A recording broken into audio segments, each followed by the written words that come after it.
There's a bigger reason behind why Frieren is like this.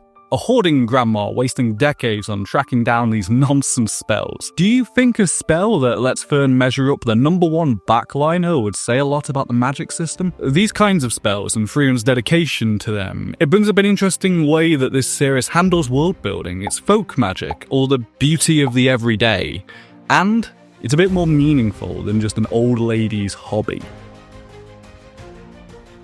At the most surface level, folk magic is a hobby, tracking it down, doing little favours, or crawling dungeons in the hope of finding it. And it's not a bad one. He's gotten her multiple ways of seeing through clothes, for one thing. I mean, the ability to track down lost rings, too. If you could use one of these spells, do you want to do this and become just like a problem for fire engines? No, give me a spell that lets you find what you're looking for any day. Facing an infinite life, it would be easy to become indifferent, so we see elves often find something to focus on, like making wine or being as petty as possible. Something they can pursue to a fanatical degree. For Frieren, it's tracking down the obscure spells and grimoires, to do everything from making shaved ice to the fantasy equivalent of one of those drone light shows. It's not so much about the spells themselves, but what they represent, what they do and the experience of finding them. It's the beauty of the everyday, but what's behind the hobby? It's linked to the way that Frieren views folk magic specifically, but also most of her significant relationships and how those relationships are going to decide the future of magic. Part of Frieren's little collection hobby is tracking down grimoires attributed to the great mage who trained her. Part of her obsession is that it's a link to an era that only Frieren remembers. Except they're nearly always fakes. And she knows that. They are linked to the past, since Flame's dream of magic being something everybody can use is kind of the ethos of folk magic, these nonsense silly spells. Ones that can help you wash clothes or do something small. They aren't useful for a battle mage, but they line up perfectly with why she chose magic. A spell that makes her happy. They might be in an age of peace, but battle magic still seems to be the focus for a lot of people. Although, I suppose there is glasses over here. He's in this kind of weird middle ground. His whole novelty might be good for fights, but it's much better for just living. The guy's got it made. There's a million uses for this stuff. Sure, there's the obvious extra lives, telecommuting, or just so you can date someone and when it inevitably explodes in your face, and it will. Look at her, it obviously will, you've met her. Well, you're insulated, but it's infinitely useful. If low-key may be the best magic in this world, maybe these smaller types of magic, they need collecting, they need spreading, preserving even, because they're more tradition than utility. I think this approach to magic ties into that. Folk implies a tradition passed down rather than the more elitist approach we see elsewhere. It's this traditional magic that she's seeking out, knowledge that probably won't leave its individual area without someone deliberately searching it out. A link to people, to traditions that could otherwise be lost. A world that's less connected can have these kinds of things just lost to time or distance. As an elf who's been travelling a lot, it's fitting that Frieren takes it upon herself to preserve folk magic. This kind of magic is unique. Flame's hope for magic came from that kind of tradition, that it becomes something that everyone could do. Frieren learns her favourite spell, not to learn the spell, but to understand someone. Maybe by learning the folk magic that others value as their favourite spells, she's able to understand them a little better, recreate or tap into that bond she felt with Flame by understanding someone else in the same way. And there's one other key relationship which has similarly driven this push to seek out the useless. Frieren isn't collecting spells just because of Flame. Most of them are only attributed to her as like a scam to increase their value, like grading a trading card or something. But because of Himmel, some of Frieren's relationships are complicated. But yeah, a lot are simpler. Frieren gets praised for her collection of spells, so she decides to keep doing it. I think it comes back to the mission of her post-Demon King life, which was to go out there and try to get to know humanity a little bit better.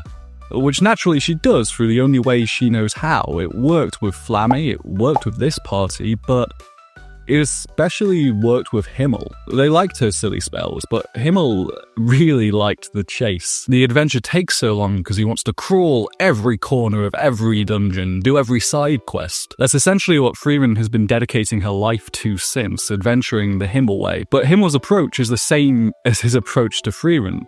Most people would have given up. They would have stopped bothering with the elf that can take 5 years to notice a look. Well, yeah, he might have accepted it wasn't going to go much further. He didn't stop trying to get to know her. He tried to explore every nook of his relationship with the other adventurers, just like exploring a dungeon, which included getting to know Frieren. If he wasn't this guy, she wouldn't have been so moved when he died to go out into the world. Would have just gone back to chilling, and Fern would have never gotten a sneak peek. So maybe it's only fitting that this is the approach she adopts wholesale for her life afterwards. It's that approach that broke her out in the first place. That the chase is more interesting than the capture. And Frieren's collection hobby is something that allows for an endless chase, an endless adventure without ever having an end point. It's kind of a stand-in for trying to embrace Himmel's approach, both to adventuring and to connection. It's magic as self-expression.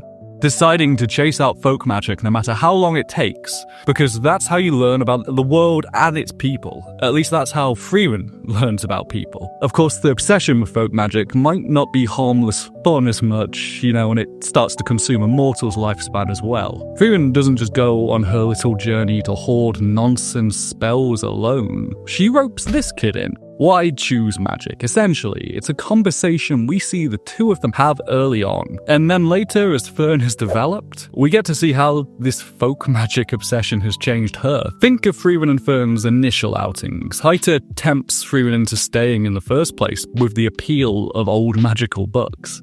Magic is how she bonds with Fern. It's like Heiter knew it's the best way of getting her to form a bond with someone. The whole reason they travel together is magic. It's as a stand-in for a personal connection. Because Heiter saved her life, Fern wanted to learn a skill and be self-sufficient, to show him that he'd successfully saved her. But Heiter just wanted to continue to save her by making sure Frieren took over for him. Justifying his earlier decision obviously doesn't ever even occur to him, because it's what Himmel the hero would have done. When Frieren resolves to do the same, that includes roping Fern into that style of living that Himmel taught her, checking every avenue.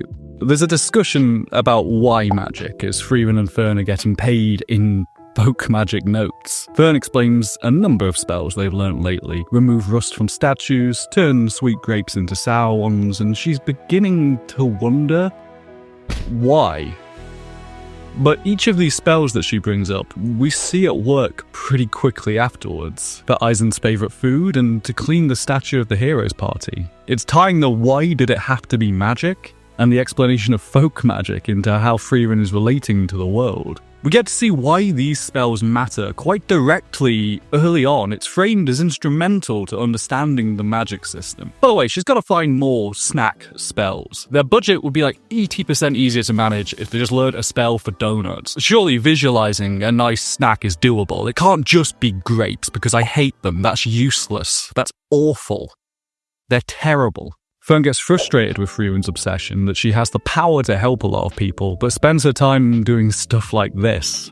Just before they go searching for a flower, there's a conversation where Frieren says it's just a hobby. She only somewhat loves magic, but tells Fern that the two of them are the same. And I think that's what this is about, showing the audience that while Frieren's sense of time might be a bit off, well, I mean quite off, the folk magic is what it's all about. For Frieren, and it's probably going to be it for Fern too. It's teaching her that magic is about more than this, that the spells that connect with someone are just as much of a help. When asked the question again, Frieren says she used to live much more apathetically.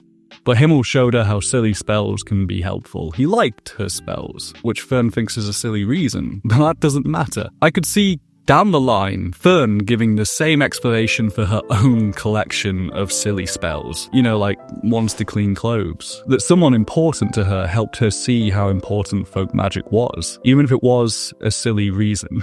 And it's a parallel to Frieren asking to learn the flower magic spell from her master. Fern might not live long enough to dedicate so long to something so frivolous, but I do think she'll keep up with folk magic, like we saw when she was offered a new master. Fern's life and Frieren's interest in these silly spells are linked, just like how magic was her medium of connection with the party in Flamme, it's Fern's medium for connecting with Frieren too. There's continuing in the present. We have 3 generations, 4 if you count her, bonded over silly spells. So what can this tell us about why Frieren spends so much time searching them out?